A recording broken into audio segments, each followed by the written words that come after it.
messenger through whom to communicate light to the world. The Word of God came to him not with the presentation of flattering prospects in this life, of large salary, of great appreciation and worldly honor. Get thee out of thy country and from thy kindred and from thy father's house into a land that I will show thee, was the divine message to Abraham. The patriarch obeyed and went out, not knowing whither he went, as God's light-bearer, to keep his name alive in the earth. He forsook his country, his home, his relatives, and all pleasant associations connected with his early life, to become a pilgrim and a stranger. Before God can use him, Abraham must be separated from his former associations, that he may not be controlled by human influence or rely upon human aid. Now that he has become connected with God, this man must henceforth dwell among strangers. His character must be peculiar, differing from all the world. He could not even explain his course of action so as to be understood by his friends, for they were idolaters. Spiritual things must be spiritually discerned.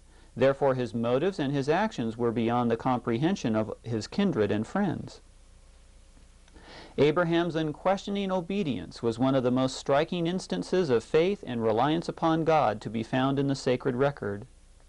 With only the naked promise that his descendants should possess Canaan, without the least outward evidence, he followed on where God should lead, fully and sincerely complying with the conditions on his part, and confident that the Lord would faithfully perform his word. The patriarch went wherever God indicated his duty. He passed through wildernesses without terror. He went among idolatrous nations with the one thought, God has spoken, I am obeying his voice, he will guide, he will protect me. Just such faith and confidence as Abraham had, the messengers of God need today. But many whom the Lord could use will not move onward, hearing and obeying the one voice above all others. The connection with kindred and friends, the former habits and associations, too often have so great an influence upon God's servants that he can give them but little instruction, can communicate to them but little knowledge of his purposes, and often, after a time, he sets them aside and calls others in their place, whom he proves and tests in the same manner. The Lord would do much more for his servants if they were wholly consecrated to him, esteeming his service above the ties of kindred and all other earthly associations. Now, when did Abraham become God's light bearer? Was it before he left or after he left? It was only after he left, meaning that he was not God's light bearer while he was still connected and a part of Babylon. God wanted Abraham to be his light bearer, but Abraham had to be tested first to see if he would obey God and no one else, including his own feelings. Now, could God use Abraham while he was a part of Babylon, or that corrupted religious nation that he was a member of? Not at all. Remember, we were told that before God can use him, Abraham must be separated. Abraham must be separated from all the contaminating and corrupting influence of Babylon. And after Abraham left, not knowing whither he went, could he depend upon any man or human influence to lead him in the right pathway? Not at all. He had to depend upon God alone for all of his guidance and leadership as to what to do next. Abraham chose to willingly separate himself in obedience to God's will, and it was only after he separated and showed himself willing to do what God required him that he became connected with God. He had passed his test. Now, was Abraham ever to reconnect himself with the corrupt nation that he left? Not at all. There was to forever be a wall of separation between him and the rest of the Babylonians. Abraham was to be a stranger. His character was to be peculiar, differing from all the rest. In fact, when Abraham willingly separated his physical presence from his corrupted religious nation, he could not even explain his course of action so as to be understood by his friends. And I can just hear some of them saying to Abraham, "Why are you separating yourself away from us? Do you think that you're more holy than us?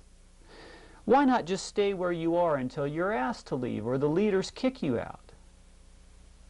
And the reason why few could understand Abraham's reason for separating himself and breaking all connection with Babylon and his acquaintances there was because they were idolaters. The vast majority could not understand the reason behind Abraham's actions because they were worshiping something else, such as maybe their own ideas, maybe the religious structure of Babylon. But they were worshiping something else instead of worshiping God.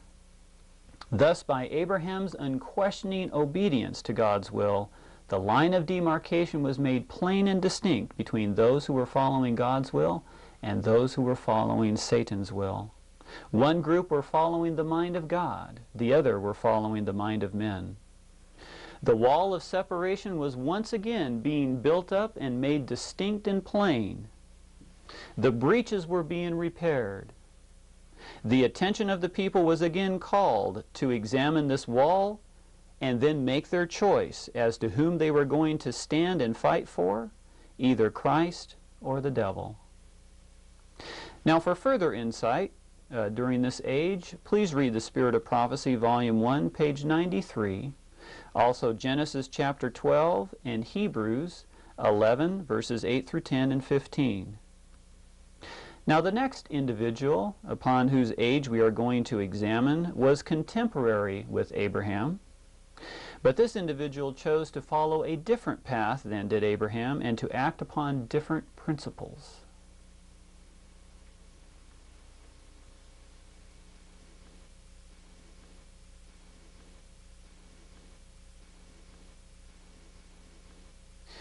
Now, Lot was given the choice of where he wanted to connect himself. And sadly, he chose to connect himself with the apostate and corrupt corporate body of Sodom and Gomorrah instead of dwelling with God in the wilderness. And when Lot joined himself with Sodom, it was already corrupt, but yet not completely, because probation had not closed upon it. But as corruption breeds corruption, its vile tendrils spread throughout all the corporate membership and all of its outposts, everything connected with Sodom and Gomorrah, became corrupted until they were only a few members, a few righteous people left in all the corrupt body. God then sent a most precious message to Lot through two angels that probation had closed upon the corporate body, that it was to be brought down to hell and be destroyed, and that a physical separation out of it was the only way to save your life. This was a merciful message of love, and Lot perceived that this message was indeed good. Lot then began to preach this merciful and saving message of separation to all those whom he knew and loved. And when he preached this merciful separation message, what did the people regard him as being? He was mocked and laughed at for preaching separation. Lot's married daughters were influenced by their spouses, and they did not obey the message of separation, but chose to remain within the corruption. Lot himself did not immediately and unquestionably obey God, but he hesitated from separating himself from his beloved city. And because he delayed to obey God and to follow the messages of the two angels, he lost all of his possessions. But not only this, because of his example of delay, Lot's wife lost her life. If Lot would have separated without delay, then Lot's wife would not have been lost. We're told in Patriarchs and Prophets, page 161, if Lot himself had manifested no hesitancy to obey the angel's warning, but had earnestly fled towards the mountains without one word of pleading or remonstrance, his wife also would have made her escape. The influence of his example would have saved her from the sin that sealed her doom. But his hesitancy and delay caused her to lightly regard the divine warning. Yet even after they had separated, Lot's wife lost her life. And why was this? Because her heart was still attached to the corrupt corporate body of Sodom and Gomorrah. So even though her physical presence was separate from it, her heart was still connected to it. and this caused her to be destroyed right along with the corrupt body. Lot's wife had not willingly made her own choice to physically separate, but had been forced out, drugged by the hand out of Sodom. Hence her heart was still connected to the corporate body, even though she no longer attended it. We're told about this time of history in Patriarchs and Prophets, page 160 to 162. In the twilight, two strangers drew near to the city gate. None could discern in those humble wayfarers the mighty heralds of divine judgment, and little dreamed the gay, careless multitude that in their treatment of these heavenly messengers, that very night they would reach the climax of the guilt which doomed their proud city. That last night was marked by no greater sins than many others before it, but mercy so long slighted had at least ceased its pleading. The inhabitants of Sodom had passed the limits of divine forbearance, the hidden boundary between God's patience and His wrath. In all the cities of the plain, even 10 righteous persons had not been found, but in answer to the patriarch's prayer, the one man who feared God was snatched from destruction. The command was given with startling vehemence, "Escape for thy life, look not behind thee, neither stay thou in all the plain, escape to the mountain, lest thou be consumed." Hesitancy or delay now would be fatal. To cast one lingering look upon the devoted city, to tarry for one moment, from regret to leave so beautiful a home, would have cost them their life. The storm of divine judgment was only waiting that these poor fugitives might make their escape. But Lot, confused and terrified, pleaded that he could not do as he was required, lest some evil should overtake him and he should die. Living in that wicked city in the midst of unbelief, his faith had grown dim. The Prince of Heaven was by his side, yet he pleaded for his own life, as though God, who had manifested such care and love for him, would not still preserve him. He should have trusted himself wholly to the divine messenger, giving his will and his life into the Lord's hands without a doubt or a question. But like so many others, he endeavored to plan for himself. "Behold now, this city is near to flee unto, and it is a little one. Oh, let me escape thither. Is it not a little one? And my soul shall live." The city here mentioned was Bela, afterward called Zor. It was but a few miles from Sodom, and like it, was corrupt and doomed to destruction. Again the solemn command was given to hasten, for the fiery storm would be delayed but a little longer. But one of the fugitives ventured to cast a look backward to the doomed city, and she became a monument of God's judgment. While her body was upon the plain, her heart clung to Sodom, and she perished with it. She rebelled against God because His judgments involved her possessions and her children in the ruin. Although so greatly favored in being called out of that wicked city, she felt that she was severely dealt with, because the wealth that it had taken years to accumulate must be left to destruction. Instead of thankfully accepting deliverance, she presumptuously looked back to desire the life of those who had rejected the divine warning. Her sins showed her to be unworthy of life, for the preservation for which she felt so little gratitude. Now, what had sealed the doom of the people of Sodom individually? It was when they insulted and rejected the message that these heavenly angels or heavenly messengers brought them. And what message did these angels bring to them? It was a glorious message to escape from sin and to be completely separate from a corrupt corporate body, because it had passed the point of God's forbearance. But all made their choice to leave or stay, and the distinction was made plain. The wall of separation was again built up and repaired, and when the last person separated from the corporate body, judgment fell. It was shown that one group were standing upon the messages and truth of God, the others were standing upon some other message of error. Now, Lot himself did not really understand the extent of the corruption and its influence upon all that was connected with it. And he was not willing to separate from the big, corrupt corporate body of Sodom until the last possible moment to do so. But even then, he did not completely sever all connection with the corrupt body.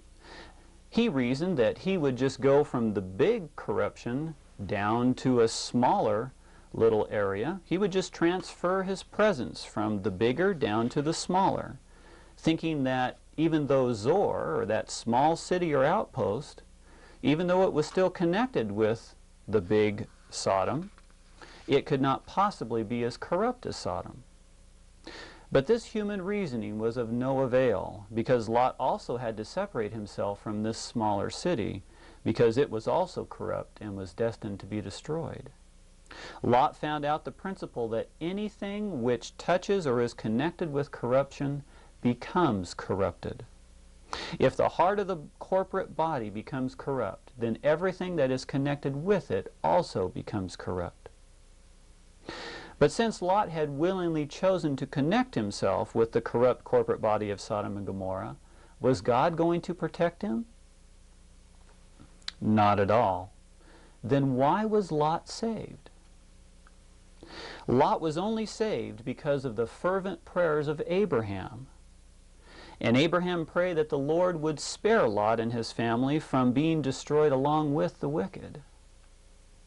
Now, was Abraham connected with the corruption of Sodom and Gomorrah, or with any other of the corrupted cities in the plain? Not at all.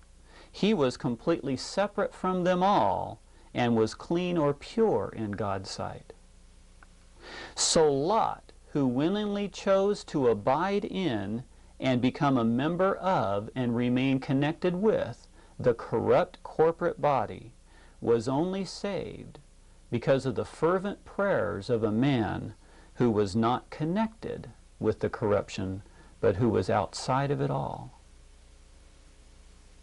Now, for further insight during this age, please read in Patriarchs and Prophets, pages 157 to 169, and also Genesis chapter 19, verses 1 through 38.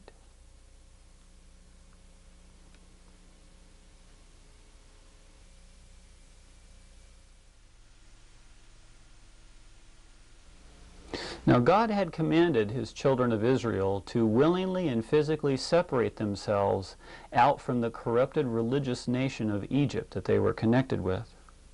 And when the Exodus took place, the distinction was made plain between those who were following God and his word versus those who were following the devil and his word. The wall of separation was again reestablished between God's people and the corrupted nation. God's people were truly acting upon faith in God in following his commands, as well as following the same three principles of truth outlined in God's government. One group stood upon the words of God, the other upon the words and traditions of men. But many who had separated from themselves from Egypt did so out of fear of what judgment might befall them if they had remained within. Some left only because of the excitement, or because their friends or loved ones had separated. Others separated just from curiosity, and others separated just to go along with the crowd. But in the cases of these above individuals, God was not ruling and foremost in their thoughts. They had not separated in order to join Christ, but had separated for another reason. And thus there was no heart involvement in their decisions to leave. So among the true Israel of God, out of all those who had separated themselves from the corrupt corporate body, there was a mixed multitude made up of those who were not truly converted to God. And this mixed multitude is what made up the majority of all those who had chosen to separate from Egypt. You can find this in Patriarchs and Prophets on page 281.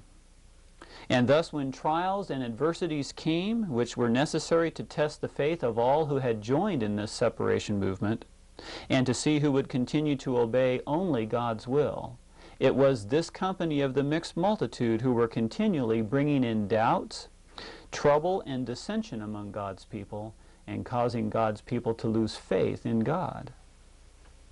The mixed multitude were continually a snare to the true Israel of God, and it was the mixed multitude who were continually receiving judgments from God. And I urge you to read in Patriarchs and Prophets, pages 315 to 318 during this time. It is very important to understand what was taking place then, because it is also taking place now. Now the next event that we will examine is during this same age that was just after the exodus of the children of God from the corrupt corporate body of Egypt.